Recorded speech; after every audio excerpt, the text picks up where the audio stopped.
ஒரு business man அவனோட பிசினஸ்ல ரொம்ப லாஸ் ஆகி ஒரு காட்டுல போய் அமைதியா உட்கார்ந்துருக்கான். அப்ப கடவுள்கிட்ட கேக்குறான், எனக்கு ஒரு காரணம் சொல்லு, நான் ஏன் உயிரோட இருக்கணும்? என் வாழ்க்கையில நான் எல்லாத்தையுமே இழந்துட்டேன். இந்த வாழ்க்கையில நான் இனி என்ன பண்ண போறேன்? அப்பதான் ஒரு குரல் கேக்குது. கடவுள் அவன்கிட்ட பேசுறாரு. நான் இந்த பூமியில புல்லோட விதைகளையும் மூங்கிலோட விதைகளையும் ஒரே நேரத்துல தான் விதைச்சேன். ரெண்டையும் நல்லா பாத்துக்கிட்டேன். புல்லு உடனே வளர ஆரம்பிச்சிருச்சு. அந்த நிலம் ஃபுல்லா பச்சை பசேல்னு ஆயிருச்சு. ஆனா மூங்கில் வளரவே இல்ல. ஒரு சேஞ்சுமே அதுகிட்ட இருந்து தெரியல. ஆனா அதை நான் கேர் பண்றதை நான் நிறுத்தல. புல்லை எப்படி பாத்துக்கிறனோ அதே மாதிரிதான் அந்த மூங்கிலையும் பாத்துக்கிட்டேன். ஒரு வருஷம் ஆச்சு, மூங்கில் வளரல. 2வது வருஷம் ஆச்சு, புல்லு நல்லா அடர்த்தியா வளர்ந்துருச்சு. ஆனா மூங்கில்ட்ட இருந்து ஒரு சேஞ்சுமே இல்ல. 3வது வருஷம் ஆகியும் மூங்கில் ஒரு இலை கூட விடல. ஆனா நான் என்னோட நம்பிக்கையை விடல.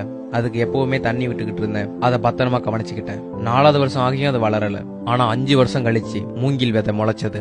6 மாசத்துல புல்லை விட 20 அடி அதிகமா வளர்ந்து நின்னுச்சு. மூங்கி வளர்றதுக்கு 5 வருஷம் எடுத்துக்கிச்சு. அந்த 5 வருஷமும் அதோட வேரை பலப்படுத்திக்கிட்டு இருந்திருக்கு. அப்பதான் அதால 20 அடி வளர்ந்து நிக்க முடியும். நான் சொல்றதை என்னைக்கும் மறந்துடாத. உன்னோட வாழ்க்கையில நீ சந்திக்கிற கஷ்டங்கள் உன்னோட வேரை உறுதிப்படுத்திக்கிட்டு இருக்கு. அது உன்னை பலசாலி ஆக்குது. நான் மூங்கில என்னைக்கும் கைவிட்டதில்ல. அது மாதிரி உன்னையும் நான் என்னைக்கும் கைவிட மாட்டேன். அதனால உன் முயற்சியை நீ என்னைக்குமே கைவிட்டுறாத. மூங்கில் வளர்றதுக்கும் புல்லு வளர்றதுக்கும் நேரம் மாறுபடும். அதே மாதிரி அதோட தேவையும் மாறுபடும். இதே மாதிரி உனக்கான நேரமும் வரும். அதனால உன் வாழ்க்கையில ஏற்படுற தடைகளையோ கஷ்டங்களையோ கண்டு நீ பயப்படாத. இன்னைக்கு இல்லைன்னா நாளைக்கு ஜெயிப்ப.